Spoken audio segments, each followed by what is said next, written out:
Welcome back to the Illuminated Path. This is episode 5 on overcoming limiting beliefs. Thanks for being here. How's the week?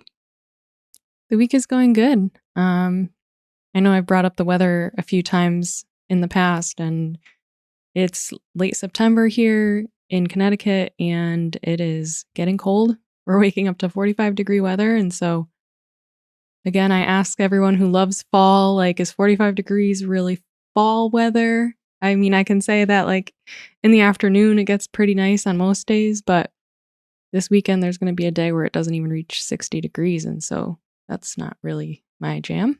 Yeah.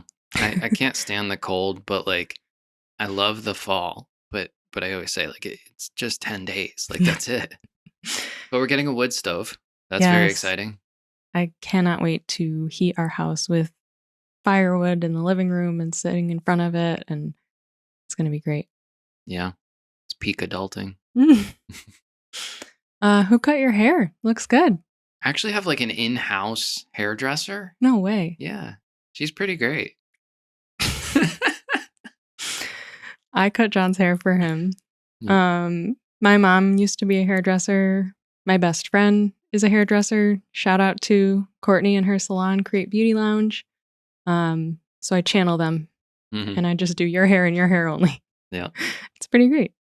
We're going to Happy's tonight. So a contact of ours. A friend of ours. He's become a good friend. And he launched a like indoor golf simulator, which I think is really cool because the whole kind of concept of it was like pull out the pompous bit of golf. Yeah, making it more available and like accepting of those who are brand new and who might be embarrassed to get out on the golf course. So yeah, I'm excited to go see him and congratulate him. It's been a minute since we saw him. Yeah, definitely. And now that it's cold, I got my tea. What kind of tea do you have? Pu'er? I don't know. I literally don't know what it's called because I've heard so many different things and like even native speakers call it many different things. But this tea is wonderful. It puts you in like a really cool meditative state. It's called being tea drunk, but it's a terrible name for it. It's more like Zen. It's like it's literally in a flow state. I mean, you're just honed in. You're very present. Shout out to our friend TJ. He introduced us to Gung Fu Cha. We'll definitely have him on at some time to talk all about that because it's really cool. We've introduced it now to our friends and well, we got to explain what it is. So Gung Fu Cha, it means the mindful art of tea. It's actually comes from China. It's a Chinese tea ceremony. And the tradition is it's so much about just being present, making conversation with someone. And there's like little things of like etiquette and there's just really cool things. Like you actually put all the tea into what's called a fairness cup or a fair cup. And that's so everyone gets the same dilution. And there's like a lot of like different nuances as to how you brew it. I would love to do a session on here. It'd be cool. I just don't know how it would work. There'd be so many sounds just jumping in. So we'll figure it out. It'll be cool sounds though. It's like pleasing. Tea kettle. Little ASMR. Anything else? No. So let's get into it. So we talked last time about manifesting and that kind of got into like our frequencies and we kind of drove home this belief component of manifesting and how that's a very common barrier. So I know that when you work with clients, it's a lot of limiting beliefs. Like that's a big focal point in what you're addressing. And to kind of, well, I guess I jumped in, but we have 2 other points.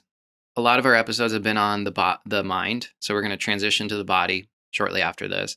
And then I think the episodes were getting a little long. So we're going to take the Q&A and instead of adding that at the end of every episode, we'll just do like sessions at some point. It'll be a full episode of Q&A. So you work with your clients a lot on beliefs. What are limiting beliefs and how do they affect us? So a limiting belief is an assumption or a perception that you have that's holding you back from really achieving and experiencing more in your life. You just don't have the belief that you can do whatever that is, or you can have whatever that is in your life. And so it really makes you feel stuck because you're like, well, I can't. And there's something that initially made you think that, whether that was something that you were told when you were very little. Most likely it is something from when you were very little. And, that gets into the thought programming that we talked about. And we're going to talk a little bit more today about your subconscious mind and just trying to allow you to understand how that all works. Yeah. And so subconsciously, we're storing these limiting beliefs. And so whenever there's something that comes up, your subconscious mind just makes that belief come forward for you. And it's like, no, remember, like we have this belief that we can't. Yeah.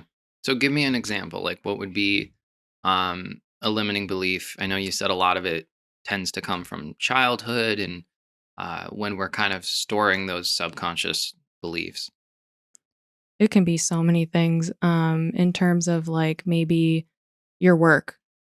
Like, I can't make more than X amount of money, or I can't, have this greater, higher up position, or I can't change my career completely into something else that I know I would love and enjoy more because I'm here, I am comfortable and safe. And so, all of these potential dreams and wishes that I have for myself, I just don't think I can do them. Yeah. It's really like saying like, "Oh, I wanna do this," but it's not gonna happen. Like, you're shutting yourself down. Mm, And the biggest thing is that limiting beliefs do is that it really, like, kills your dreams and goals before you're even gonna attempt to work on them. right. Well, I think it, the big thing about that too is like people don't always realize they're going through that, right? It's very similar to CT where like I Yeah. could I always think of my MMA journey. I always wanted to live as a martial artist. I never had a conversation of like, no, you can't do that. It just literally like I just never started because I had that subconscious belief that for some reason that wasn't the life I was cut out for. Mhm. There's a lot of people, I think, that know they want, to have a healthier lifestyle and incorporate all of these new habits and things, and then they just tell themselves, I'm just gonna fail at it. I'm just gonna not be able to stick to it. And you're literally like limiting yourself from even trying new things to attempting to incorporate these new things in your life.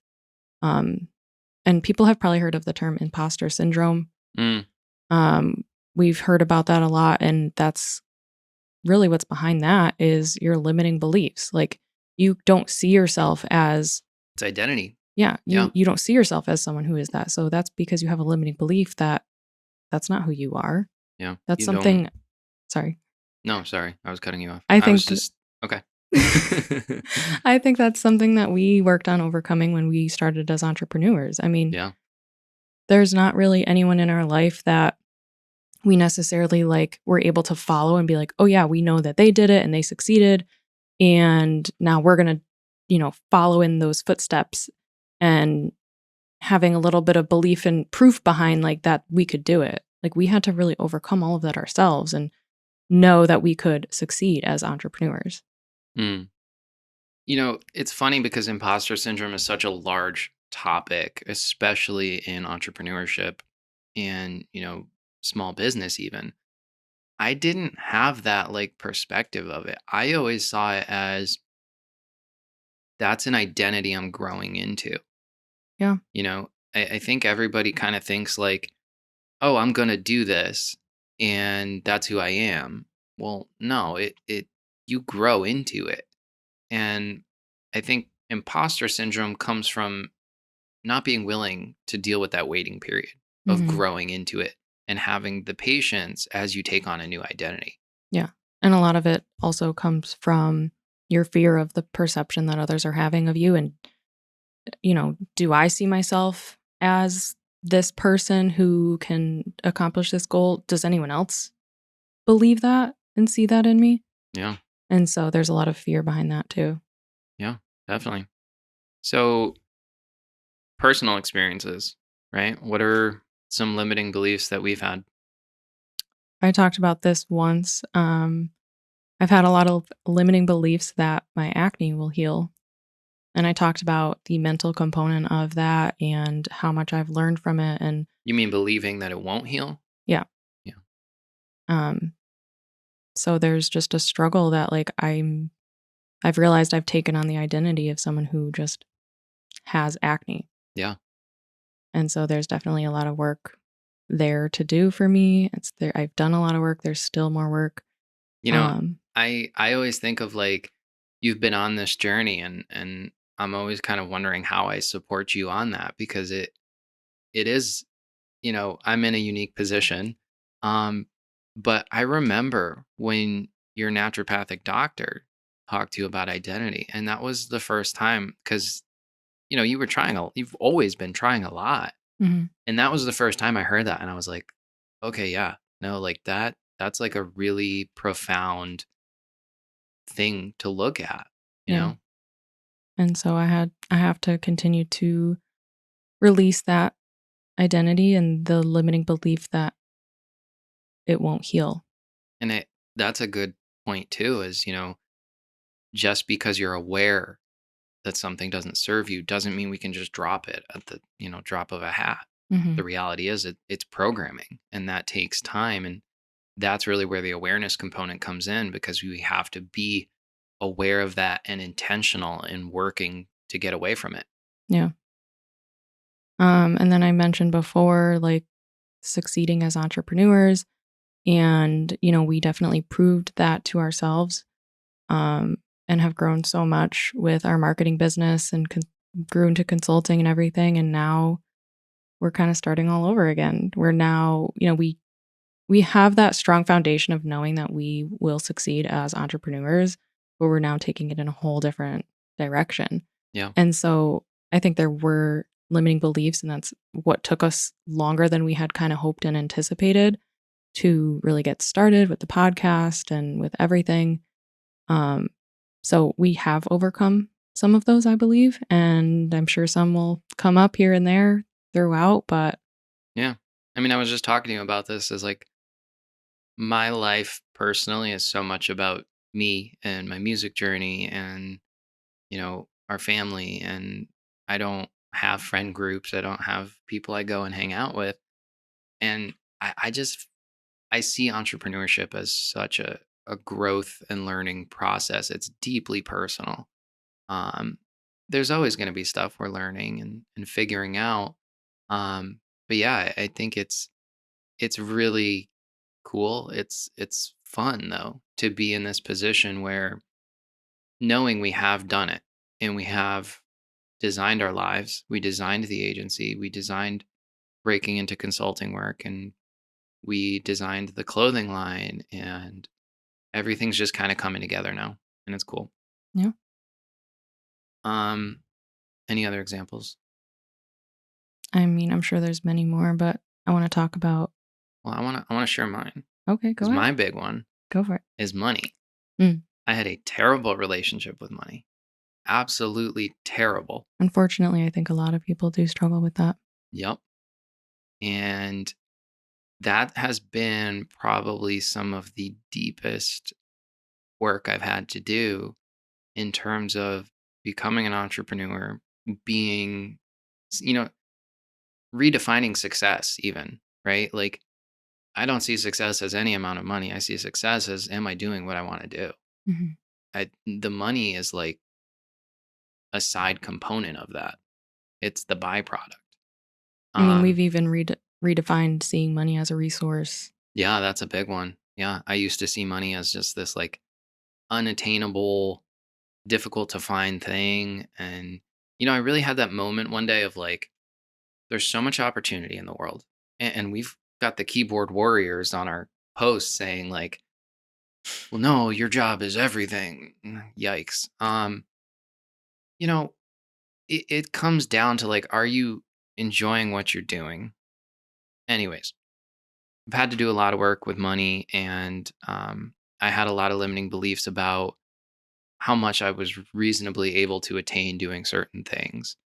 And the big hurdle was in consulting, right? We're trading time for an hourly rate back. And we didn't always, we could do a fixed rate and there's other options there, but it just kind of became about redefining what money is. And it's a resource. It's a resource. It's a flow of energy, right? Mhm. Everything is energy. And I actually read The Soul of Money, and she talked about that in terms of how are you allocating that resource. So, context, this book is about she funded humanitarian projects, she dealt with very big fundraising opportunities, and she said that, even down to how you spend your money, what businesses do you support? And she went as far as saying be intentional with the clothes you buy. So it really redefined money as a resource for me and helped me to see it as a channel of energy that I was opening further and being more receptive to. So that was my big limiting belief. And then MMA, my weight, my identity, losing 100 pounds and being able to see myself again as someone who loves exercise and is, you know, um, constantly finding new things to do and new ways to exercise. So those are my big hurdles. Um, Friendly reminder, this podcast is brought to you by New Moon Holistic Life. Please consider follow, share, subscribe, leave a review. That helps us tremendously. And this podcast is sponsored by New Moon Apparel, which is our Zen, moon, and motivational themed clothing line. Love it. So take us into the subconscious mind. So, our mind is made up of our conscious mind and our subconscious mind. And our subconscious mind actually runs the majority of our life. Our subconscious mind is meant to really run our body and our processes because it happens automatically. You're not thinking about breathing. You're not thinking about your heart beating. Those are things that your subconscious mind knows to run. The way you walk, the way that you know how to just do things, like those are all within your subconscious mind.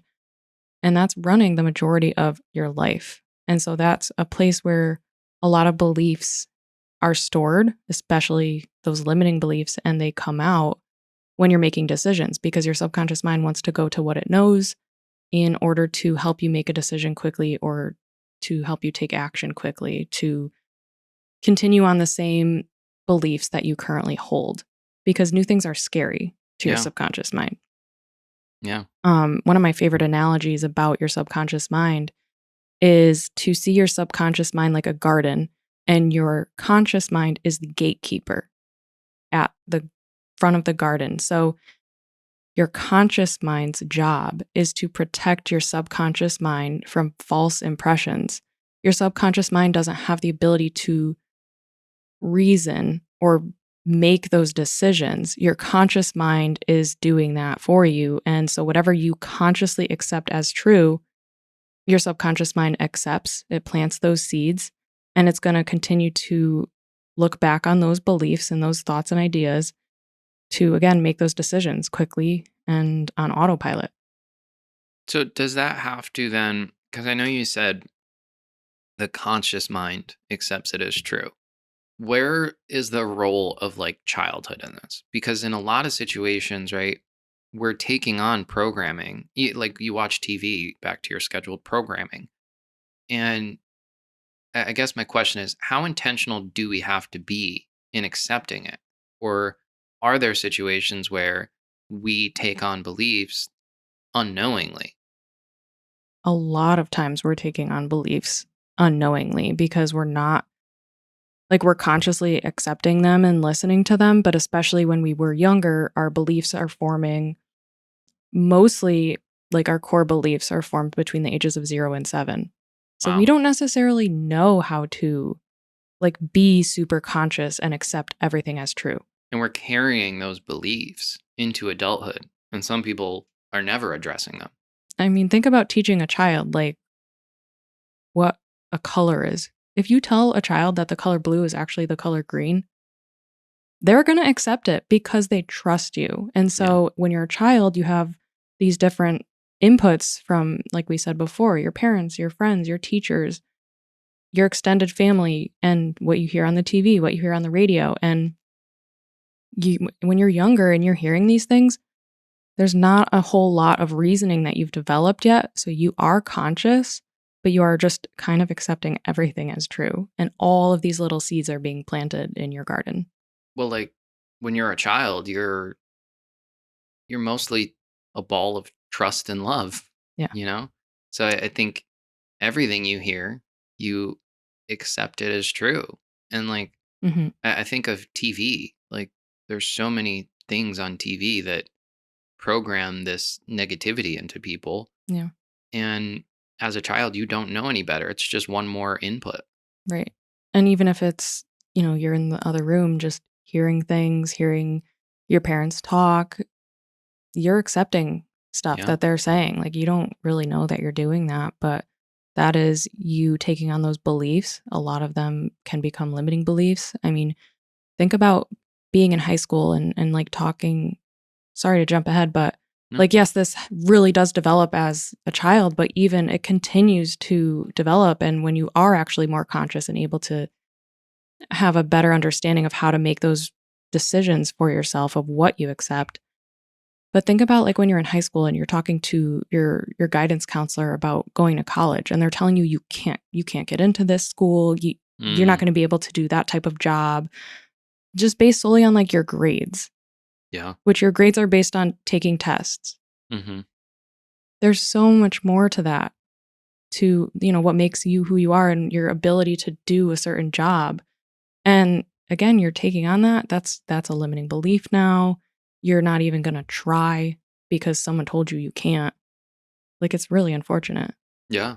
Yeah. So Eh, you subconsciously have those limiting beliefs. yeah. So talk to me then about the subconscious mind and these limiting beliefs and this kind of component of validation. Yeah, so your subconscious mind really likes to be right, Hmm. and it doesn't want change. It doesn't want things to be different than what it already holds to be true. And so your subconscious mind is going to continue to either create or look for situations that are going to result from and or validate the beliefs that you did accept as true. Because when you go out and have, a circumstance or situation that then kind of reiterates and validates that belief, you're like, yep, that's right. We're going to continue on with that belief. So until you challenge that consciously, you're going to continue to search for things that continue to validate yourself. Because again, our subconscious likes to be right. We like to be right. Our Yeah, ego likes to be right. absolutely. And so we're constantly looking for that validation. So is there a level of fight or flight at play here? Because I'm thinking like we like we like to be right, sure, but fight or flight, you're either going to run, fight or hide.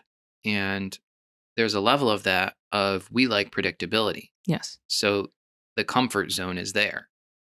And we don't grow in the comfort zone. The Yeah. comfort zone is for survival. It's not where you create. Yeah. So what's the role here of like growth mindset, fixed mindset, being in the comfort zone? Yeah. If you are living in survival, like so many of us are, you're going to continuously go back to what you know and what Hmm. is comfortable.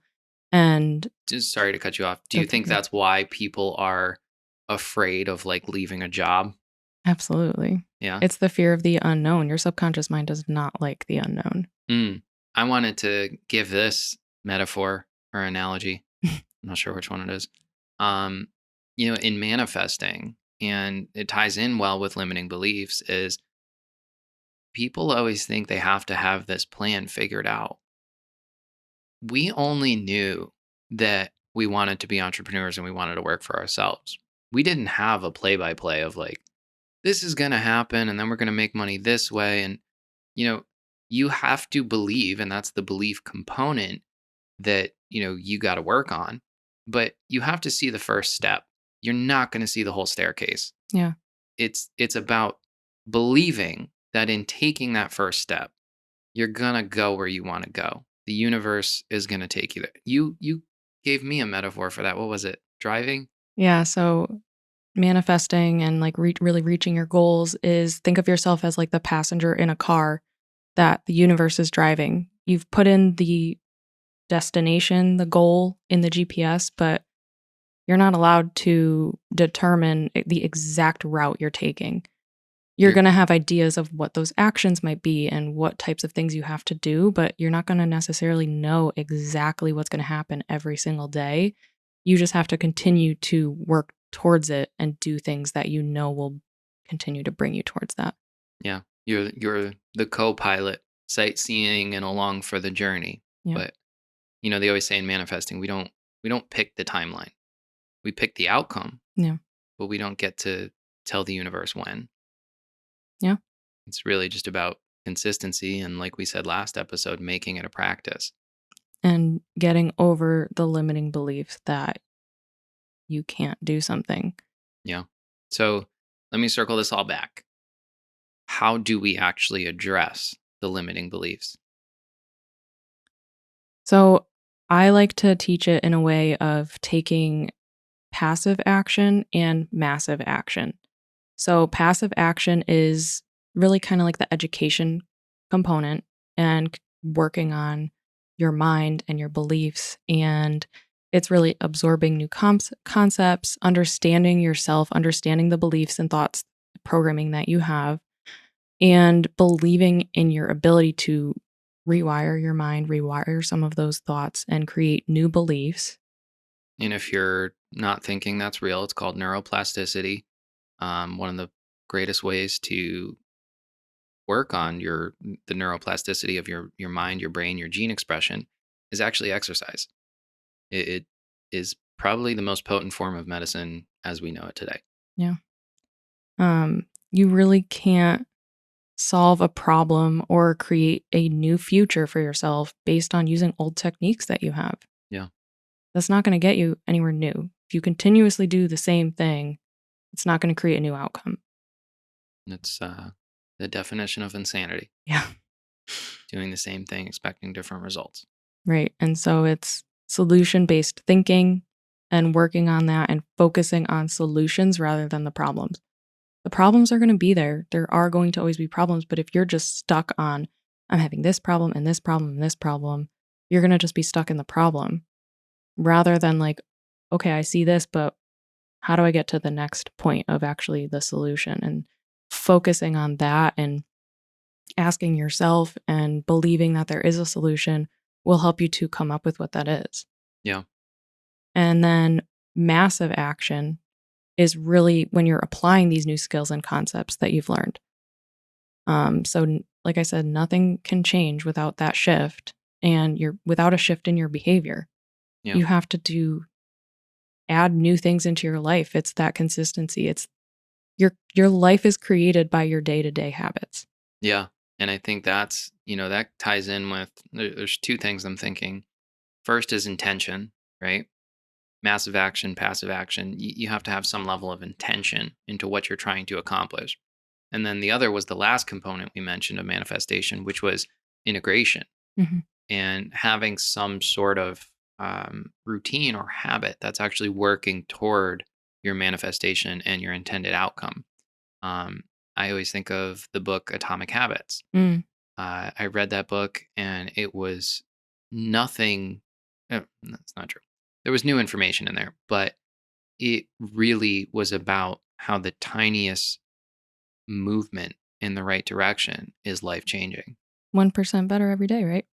Yeah. I mean, he talks about it in the sense of there's no state of being unchanged, which is something we talked about before. You're either moving in the right or wrong direction. Right. Food is either creating or preventing disease. Mhm. There's no like everything's the same. It's just not reality. There's Right. inputs. You're constantly giving inputs which are impacting everything. Right. And so he talks about always getting better, always moving in the direction you want. And I think it's interesting because I've read a lot of books where they're talking about manifesting and they're talking about identity, but they don't like explicitly say that. Yeah. Um, but he did actually mention identity, and that's the big block. You need to be able to see yourself as that person, which I think if you get nothing else from our other episodes, a lot of it is about identity, Yeah. understanding who you want to be and your capacity to actually be that person. Right. And sometimes that's starting small. You have like this huge goal, and you're struggling to see yourself as that identity, but you can first start off by seeing yourself as someone who exercises every day.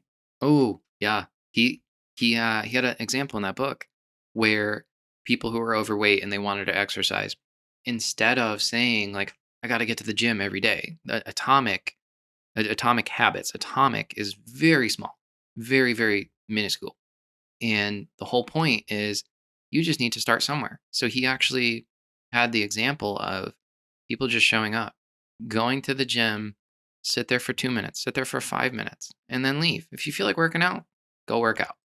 But the point is building the habit, and personally, that's something I've struggled with a lot is like just snapping my fingers and taking on a whole new identity, whole new behavior.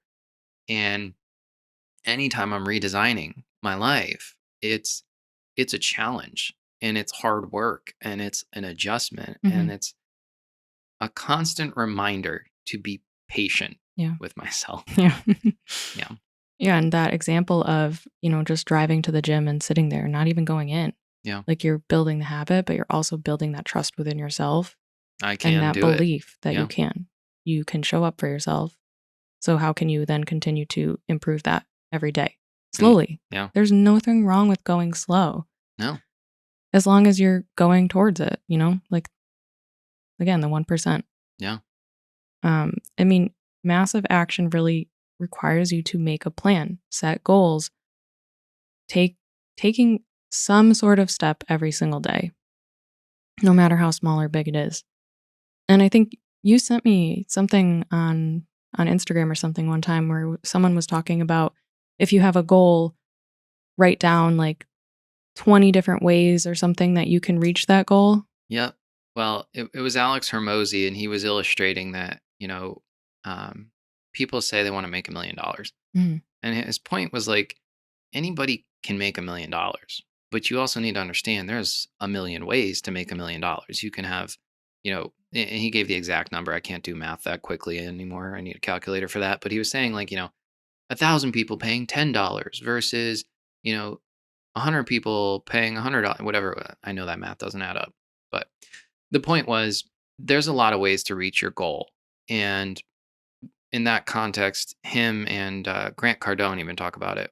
Like, people have a belief around money, which was something I struggled with, that good people don't have money. Good people don't hang on to money.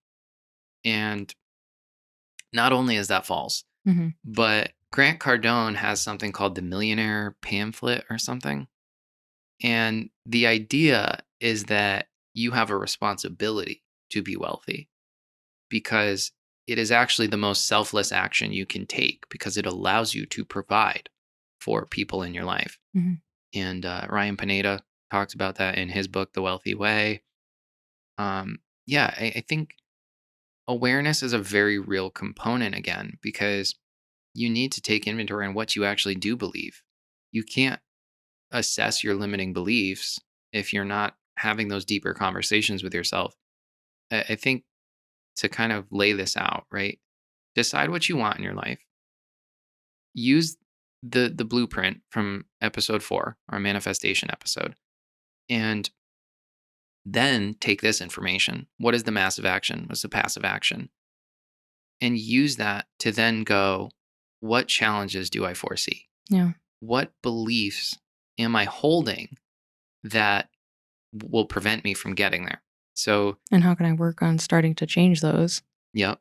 The book I'm reading, The Artist's Way, I feel like I sound like I read so many books and I don't. The Artist's Way, she talks about this in terms of I forget the word. She calls it like a quip, like a quick your sensor or something.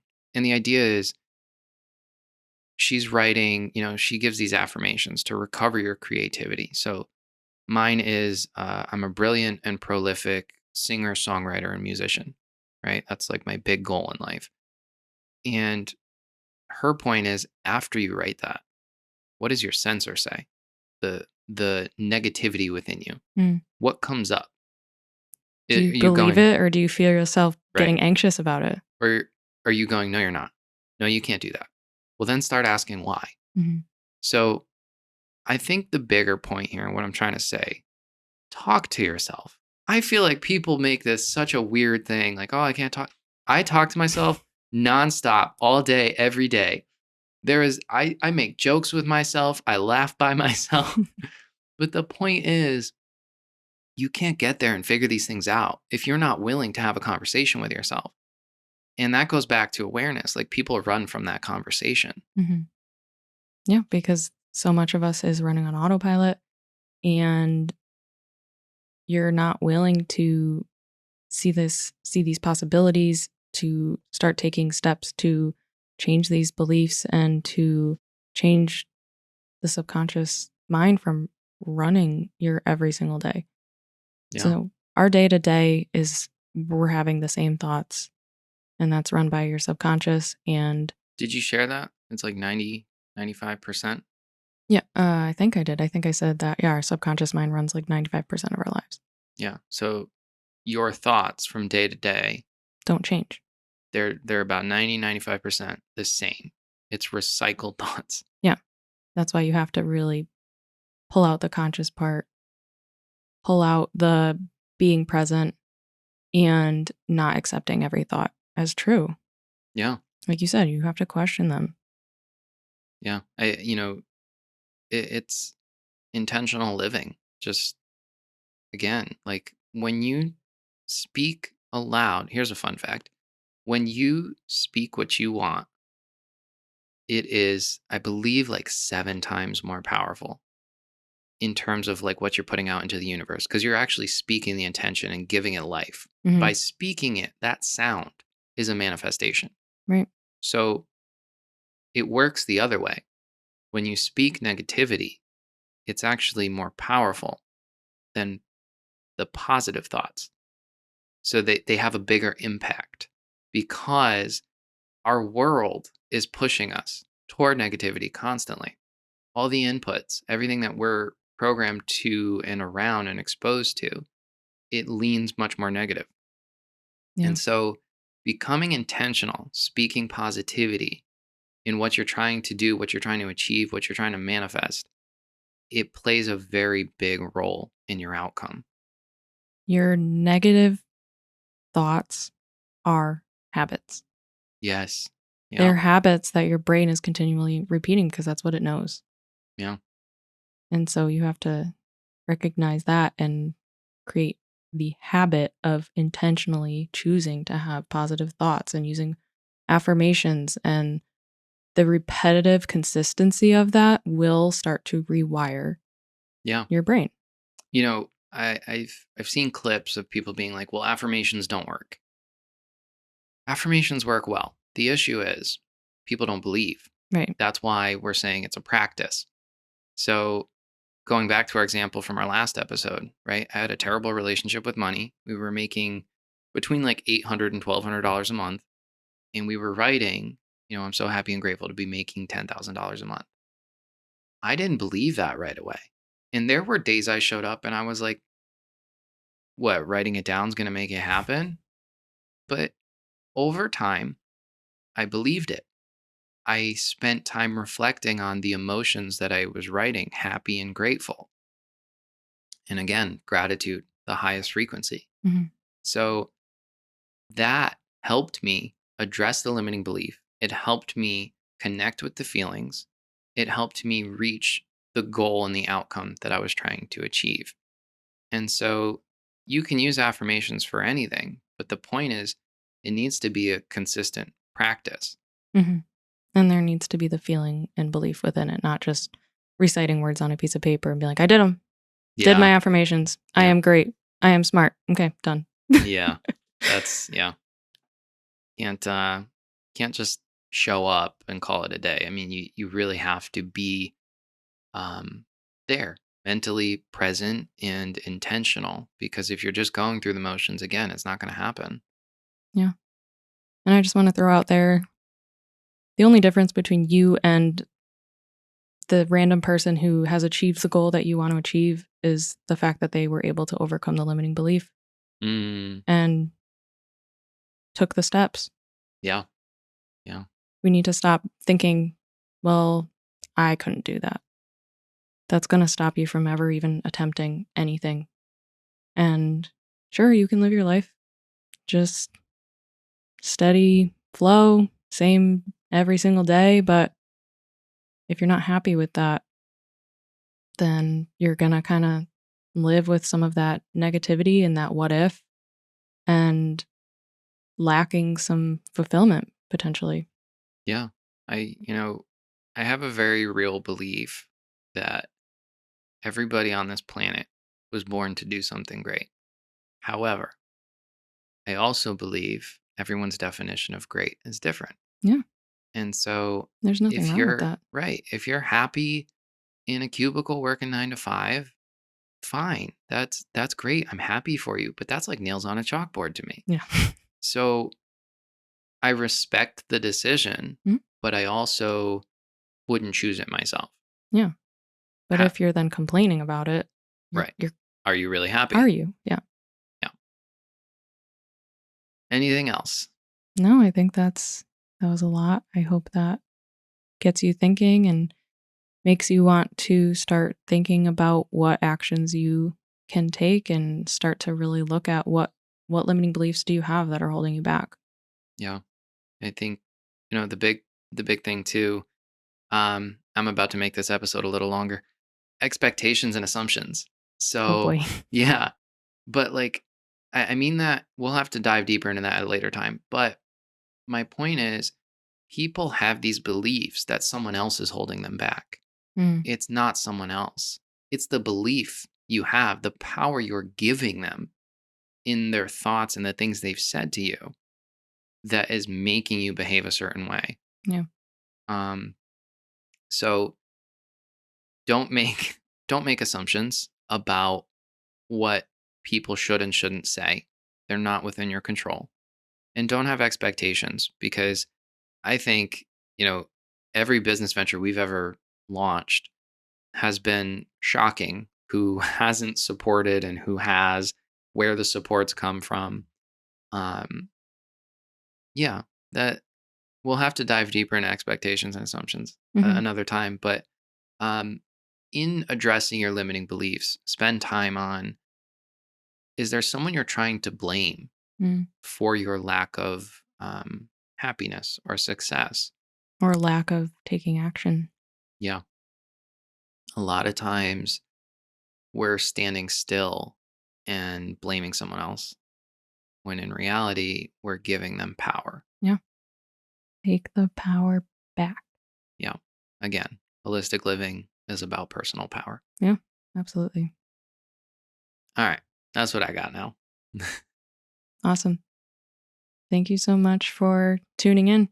Thank you for listening. Please remember to like, follow, share, subscribe, leave a review. It helps us keep the channel and the podcast going. I think after this, we're going to start shifting toward the body. Sounds good. Thanks for tuning in. Thank you.